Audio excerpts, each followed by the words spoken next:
Hey guys, I'm Gerard Vachon, and today we're going to be taking a look at the new Toneforge Jeff Loomis from Joey Sturgis Tones.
Awesome. Now that we've checked out the track, let's check out the session. So to start, these are the DIs that I was working with.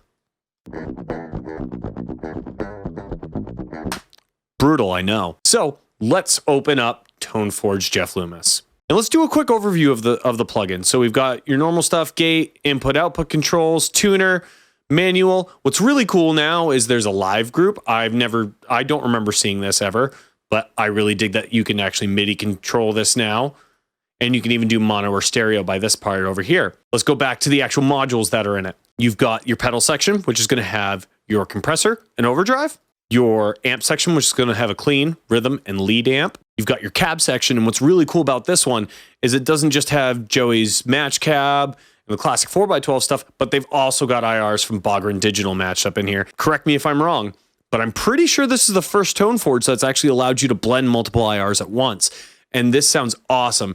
And for you guys who don't know who Jens Bogren is, Jens puts out some of the best sounding metal records I've ever heard, worked with so many massive bands, and his IRs are absolutely killer. And I found personally blending them with Joey stuff to sound incredible, absolutely incredible. Next, we've got the post pedal section, which is going to be your reverb and delay. Then we've got an EQ, which is super powerful. And then we've got this multi-band compressor at the very end. So for my rhythm tone, let's give that a listen.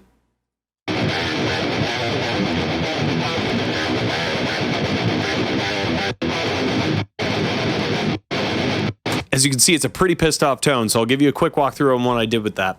So we've got your overdrive on with pretty standard settings. Then over here, we've got your main amp controls, and you also have a tube option, which I decided to go for the EL34. I found it sounded a little bit warmer with my pickups. And I ended up cranking the presence pretty high. I found cranking the presence never really got harsh, even with the master bus EQ that I have on. So I cranked that up. Bass is a little low. Once again, my pickups, they're pretty low end heavy. Cranked a lot of mids into this. Thought it just sounded great with a lot of mids. Dialed the treble back just to help compensate for my master bus EQ. And then my gain I have pretty reasonable. And as you guys can see, I'm using Model 1 of the cab with the matched cab blended together pretty evenly. I just thought they sounded great together. You've got this nice clear top end on a lot of Jens's stuff, and Joey's has just got this really fat low end.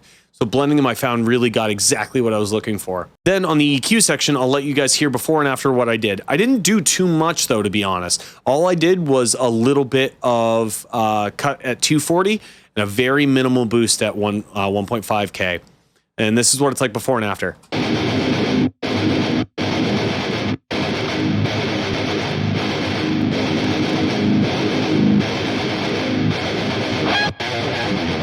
And then the thing that was most important was the dynamic section on this guy.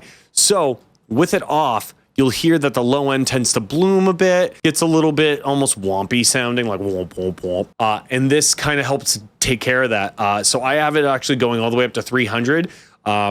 These pickups, when you palm mute, they bloom a lot. So before and after with that.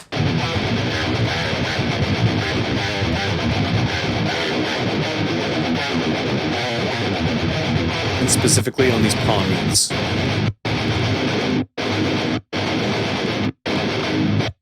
As you can really hear that tightened up the low end so much, and made enough room to have everything else come through. And it just made it sound absolutely brutal.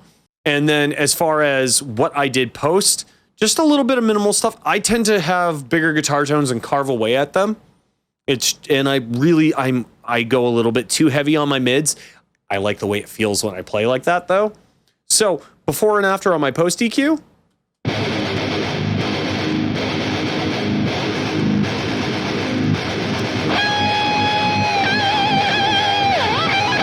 And as you guys can hear, it is a little drastic, but it's not something that you couldn't do in this plugin. This is just me working around the mix that I already had set up here in this particular template. So these are all pretty minimal moves for the most part. Just a 1.5 dB cut at around 500, just getting rid of a couple ringing things that guitar tends to have. And then there was a tiny little bit of harshness at 2K. Once again, that's more that guitar than anything. And I also wanted to make some room for the leads as well. And then just a couple little whistly frequencies, which are pretty common. And then I just have a stereo expander, which is doing very, very little. I think I have it turned up to like 1.17. So not all that much processing going on in the guitars. I always go a little bit bigger with my tones and carve away. It just, to me, it's always sounded better doing that than adding. Now let's listen to that guitar solo. So on this one, it probably has my favorite feature on it, which is the shred knob. And what that's doing, it feels like it's an extra push before the gain stage. It could be after, but it feels that way to me when I play through it. And it's definitely like an upper mid, like 3K-ish push that I feel just does this really cool smoothing, almost vocal type thing to the guitar that I really enjoy. So let's hear that on, off, and everywhere in between.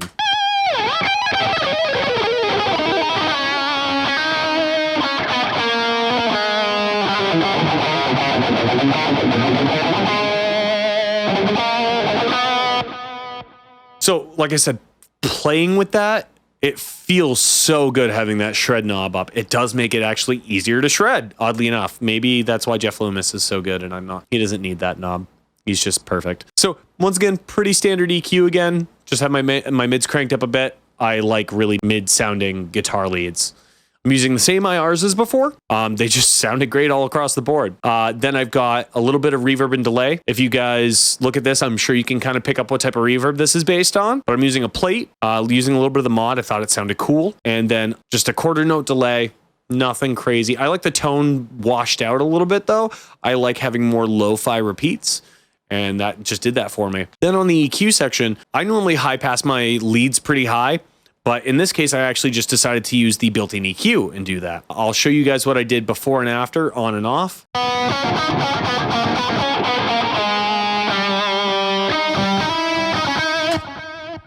And to give some context to that, I'll do it more in the mix so you guys can hear why I made these moves.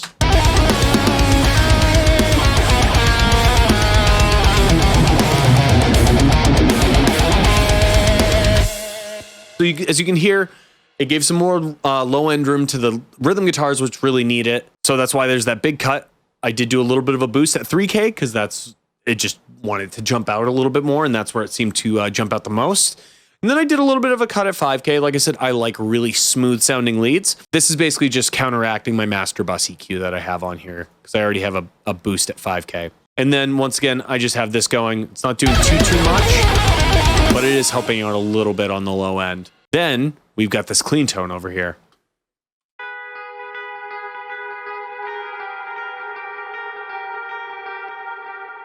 So nothing too crazy on here. I do have the compressor turned on. I basically just wanted to prevent it from getting too pokey sounding. I wanted a little bit smoother of a clean sound, nothing too transient heavy. But what was really cool on the clean amp was this clarity knob over here. To me, it seems to clear up the low mids a bit and just add some overall depth to things.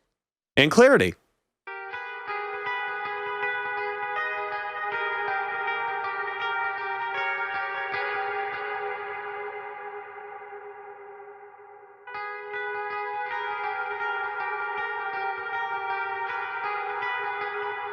Because I'm not playing too many low notes in this particular part, you can't quite catch what it's doing, but it actually has been a really good effect on other clean parts that I've written. Once again, pretty standard EQ settings across the board. I tend to keep most things around the middle. Once again, using the same cabs as well. They just sounded great. So what was cool on this one is I used the blood setting on the reverb, and it just was really dark sounding. I absolutely love it. So with the mix cranked up on that, this is what that's like.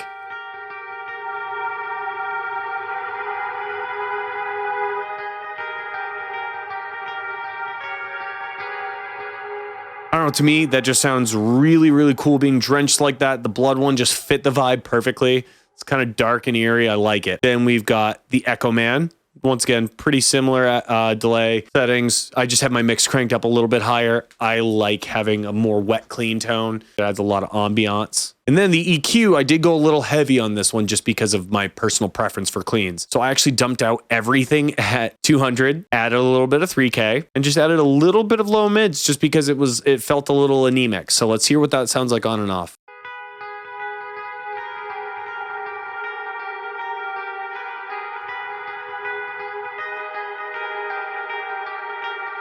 And really what this big cut right here is doing is more managing the low end from the reverb more than anything, just making it sound a little bit more lighter and more ethereal sounding. And then this isn't actually, though it's cranked, because I'm only playing high notes, you're not really getting any of that. Also because of this EQ move that I did before. What can I say about this plugin? By far, it has been one of my favorite plugins from Joey Sturgis Tones to play through. It feels so good to play through. It sounds great. The partnership with Bogren Digital, absolutely incredible. And the ability to blend IRs in this, it's definitely a game changer for the Toneforge plugins.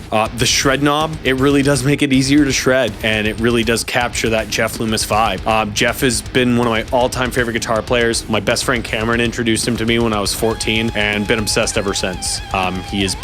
He truly is one of my biggest guitar idols. Thank you guys all for checking out this demo of the new Toneforge from JST. Make sure you guys go over to joeysturgistones.com and grab this one. I cannot wait to hear what you guys do with it, and I promise you will not regret it.